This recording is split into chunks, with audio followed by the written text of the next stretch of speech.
Hello there, and I'm delighted to be able to be invited to talk to you virtually about the outlook for UK equities and specifically UK large caps, which is the area that my fund focuses on. Now, I actually put these slides together just before the recent vaccine news, which clearly has had such a transformative influence on markets coming so soon after the presidential election result. But I think it's all still very relevant. So here goes. Clearly, as we are now in the UK, alongside with many other European countries in second wave of lockdown, it's obvious that the economic pattern is going to be rather W-shaped. But the good news is that the third stroke of the W is very much more shallow than the first stroke. Clearly, this second lockdown in England is materially less harsh and extreme than the first one. So building and construction is still continuing, schools are still open. So whilst in the fourth quarter GDP will probably do best to do more than stagnate, I do think that it's not as bad as the first wave.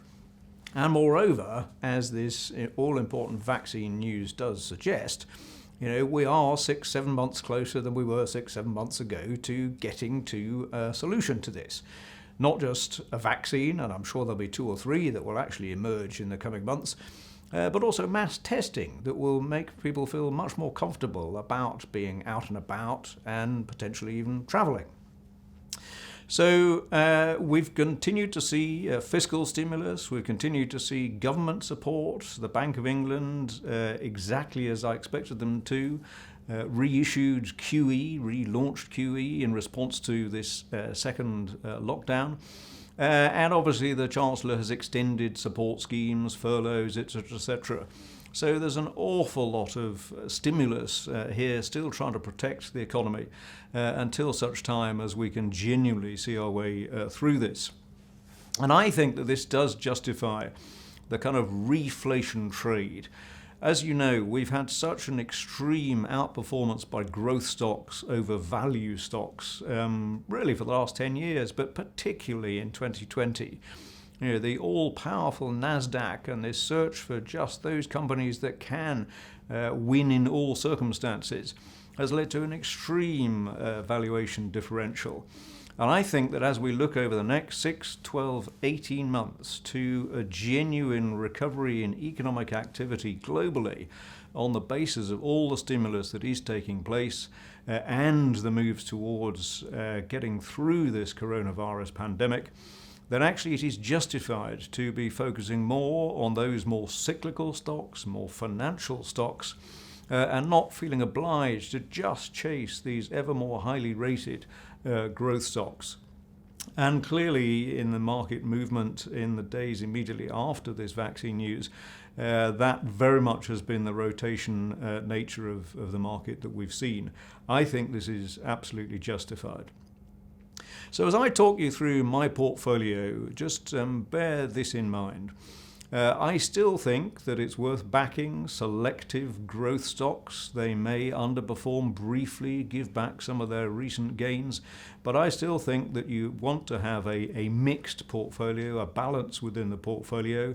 So I'm still sticking with stocks like Experian, which I have held for nearly 20 years now, since it demerged from Great Universal Stores, for those of you of a certain age.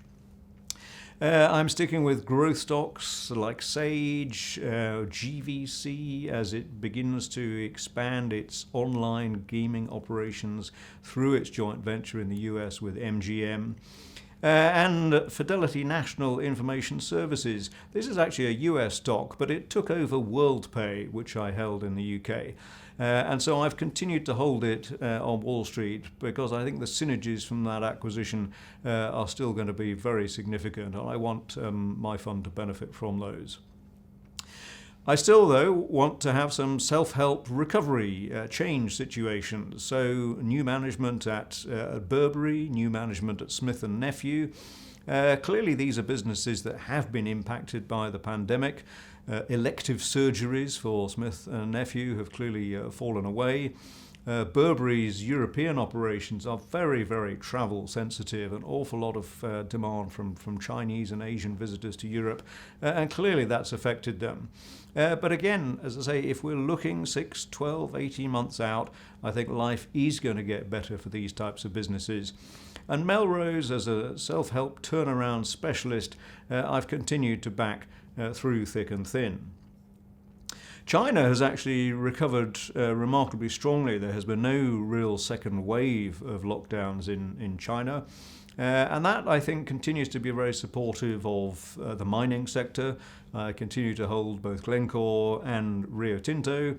And also Weir, which now, having sold its oil and gas business to Caterpillar, is a pure play on supplying the mining industry, and I think can see a significant re-rating over the course of the coming 12-18 months. Selectively, I still want to back some domestic winners. I think the environment will get materially better for UK-based companies, but you've got to be very careful. There's still those structural headwinds to many retailers and many UK-orientated businesses. But companies like Next have continued to absolutely demonstrate that they have a fabulous hybrid, both online and bricks and mortar business. Pets at Home has a unique moat in that you cannot really take your kitten or puppy to a virtual vet. Tesco continues to do extremely well out of the environment, and under new management again now, we're looking to see what Ken Murphy brings to the party now that Dave Lewis has moved on. And house builder Taylor Wimpey was an addition to the portfolio in the spring, feeling that the housing market was definitely going to be much more V-shaped in recovery, and recent figures from them absolutely demonstrated that. They raised additional equity in order to put into the land market. They've spent quite a lot of that already, but still have cash on the balance sheet. And housing turnover and transactions are continuing to run at very encouraging levels. It's one part of the market that is continuing to do extremely well. Lots of pent-up demand, and obviously help from government with the stamp duty holiday. Now, areas that are much more controversial and very unloved, I've continued to stick with and indeed add in the spring at very low levels to holdings such as Barclays and Lloyds. I continue to think that the scenarios under which they have had to build up provisions in the first half of the year were really far more extreme than is actually likely to be the outcome. In the third quarter results, it was noticeable that companies like Lloyds did actually tiptoe away quite materially from the assumptions they had been working on, of very severe house price falls, of massive rise in unemployment, and they had to revise their numbers up in the third quarter quite materially, and hence very much more limited additional reserves for bad debts. So I think the story into next year will be one of the regulator allowing the banks probably to resume dividend payments, and that actually it's not going to be anything like as bad as some of those original provisions in the first half of this year would have suggested. I also continue, in the face of considerable kind of skepticism, to actually hold big oil stocks, both BP and Shell. At one stage recently, BP was still yielding well over 8%, even though it has halved its dividend, to a level from which it is not going to cut it again. I, for one, am actually convinced that they are doing the right thing to say that we will use the cash flows from the oil and gas business over the next 20 years to invest in renewables and to invest in the energy transition. Though the market is very sceptical and either just doesn't want to hold these stocks at all for ESG reasons, or believes that they won't make attractive returns from the investments that they're making.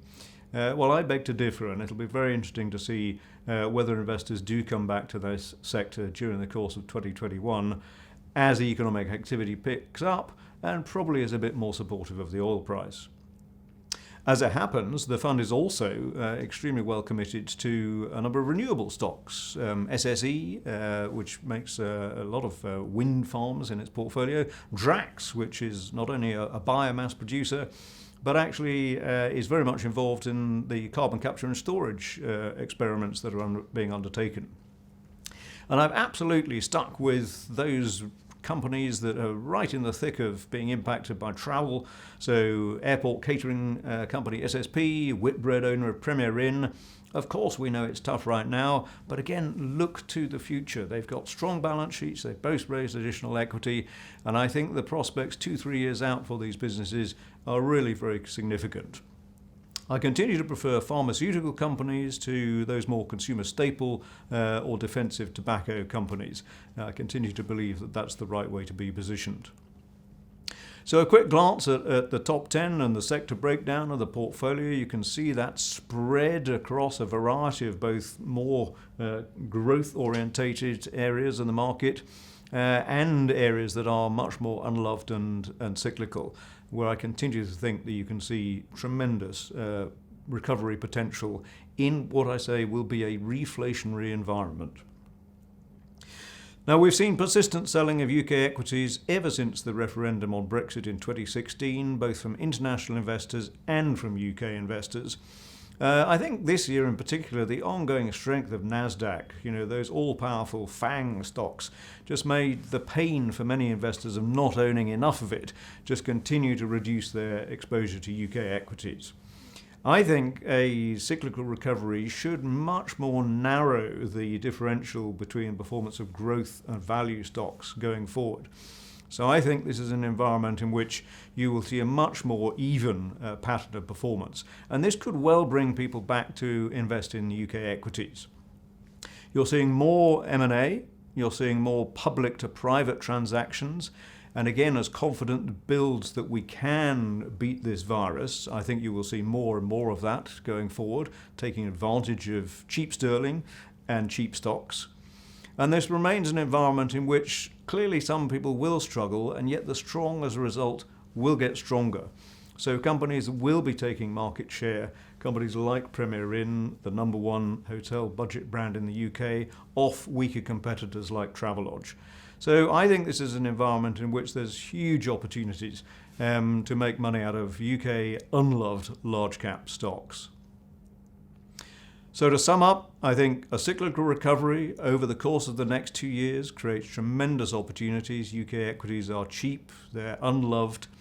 I think you will see a much more even performance between growth and value styles going forward. My fund has suffered this year from having more value than growth, and I think its day in the sun is beginning to come. So value and recovery should be rewarded over the course of the coming 12-18 months. Thank you for taking the time to watch. Thank you, Richard. Just a few more questions now to follow up. What are bond yields telling you? I think we've come a long way from the days, I think it was 1993, when Bill Clinton's advisor, James Carbuck, said, "I wanted to be reincarnated as the bond market because you can terrify everyone." Well, frankly, the bond vigilantes have rather been neutered by central bank purchases of bonds these days. So I think their predictive power in terms of telling you a story are much less. Clearly, yields are still incredibly low. I think that is in part telling you there's still a correct belief that there is no inflation in the system. It's more still a risk of deflation. But I don't think it's really telling you much about, in my view, the view that we will see an economic recovery over the course of the next 12, 18, 24 months. In a way that the yield curve would traditionally steepen as that happens. I think the central banks will be coming in and stepping up their purchases and suppressing bond yields. So, as I say, their predictive power is a lot less than it used to be. What sectors are the most undervalued? Clearly, anything travel-related has just been absolutely decimated in terms of valuations. And I think there's some really cheap stocks here.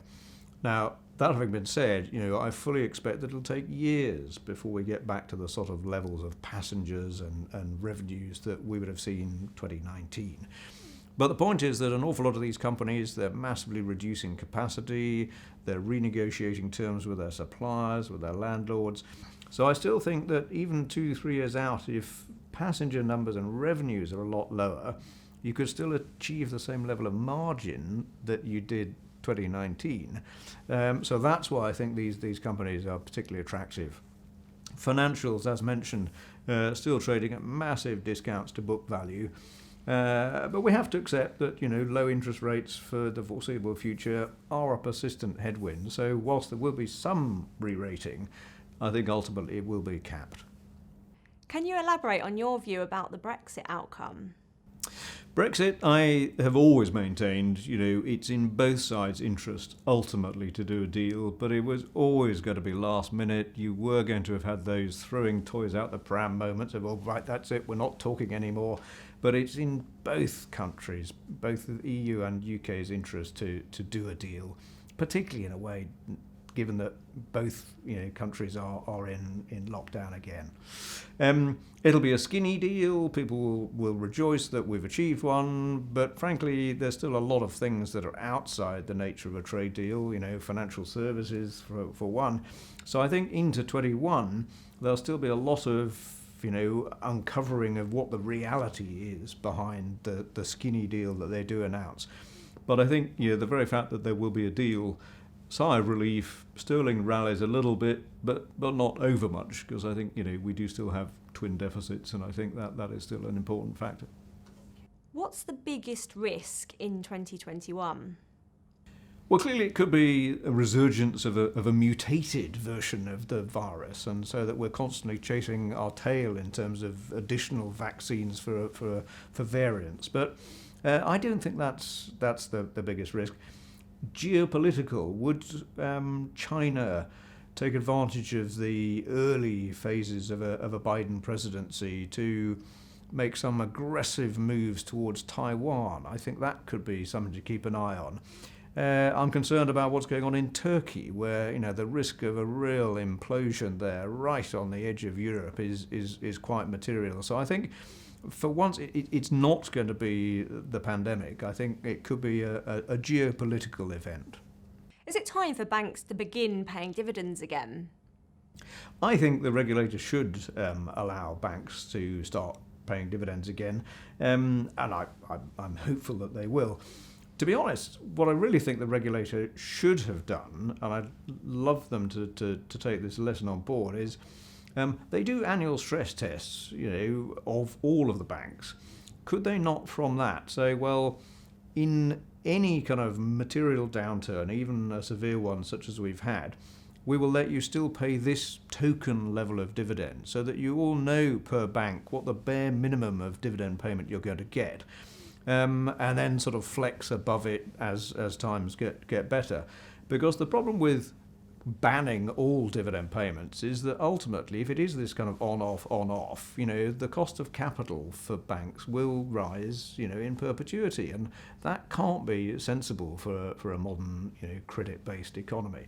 So I'd love them to kind of think a bit more creatively about, were we to ever have a severe downturn again, could they work on a basis of, well, here's a bare minimum, bank per bank, that you can sort of rely on as at least a dividend income stream, accepting that some levels above that may fluctuate with the economy. Has UK fiscal and monetary support been adequate? I think the UK has done a good job, actually. From day one, back in the spring, it was very coordinated between the Bank of England and the Treasury, in terms of the degrees of different support that they have done.